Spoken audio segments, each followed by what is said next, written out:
राकेश त्रिपाठी जी, आपसे ही शुरुआत करते हुए, मतलब आप लोग तो कर्नाटक हाईकोर्ट के आज की इस टिप्पणी के बाद बड़े खुश होंगे कि मन में जो बातें थी वही कर्नाटक हाईकोर्ट की ओर से अपनी बातों के जरिए लोगों तक पहुंचाया गया है।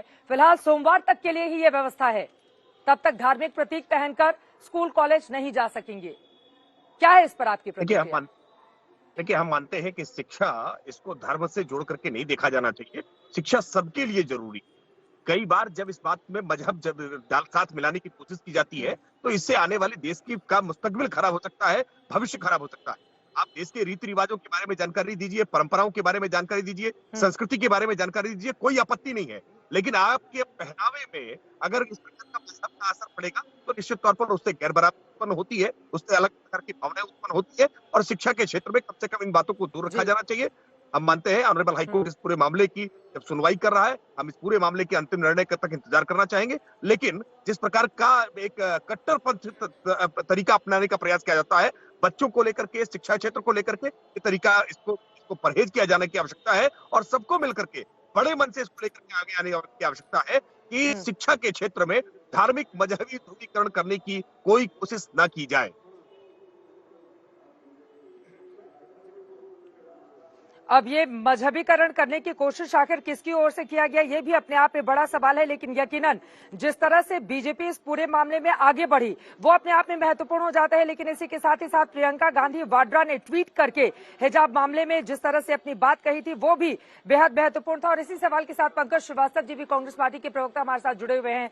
देखिए, बिकनी को लेकर, सलवार सूट को लेकर, जीन्स को लेकर जिस तरह की टिप्पणी की गई थी, पंकज श्रीवास्तव जी, यकीनन जब स्कूल और कॉलेज की बात हो तो वहां पर पहचान सभी की एक जैसी होनी चाहिए। हालांकि अभी हाईकोर्ट की ओर से इस पर फैसला जब आएगा तो देखना महत्वपूर्ण होगा। लेकिन शुरुआती ये जो टिप्पणी कर्नाटक हाईकोर्ट की ओर से की गई है, इस पर क्या है कांग्रेस पार्टी का स्टैंड?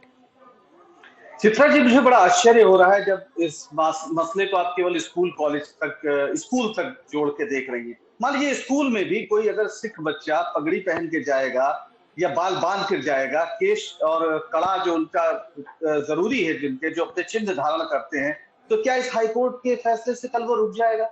मैं आपसे बड़ी विनम्रता से पूछना चाहता हूं, पूरे देश में स्कूल में कहीं भी इस तरह की बात नहीं होती है। स्कूल में एक ड्रेस कोड होता है, कोई भी धर्म का व्यक्ति हो उसका पालन करता है। लेकिन ये स्कूल में नहीं आता था, इसको स्कूल की श्रेणी में लाया गया। जिन कॉलेजों को, जो इंटरमीडिएट कॉलेज की बात है, वहां पर कर्नाटक की सरकार ने जानबूझकर उन्हें ड्रेस कोड के अंदर वो लाए। किसी भी कॉलेज में रोक नहीं होती, आदमी जो चाहता है वो पहनता है और कहीं पर भी।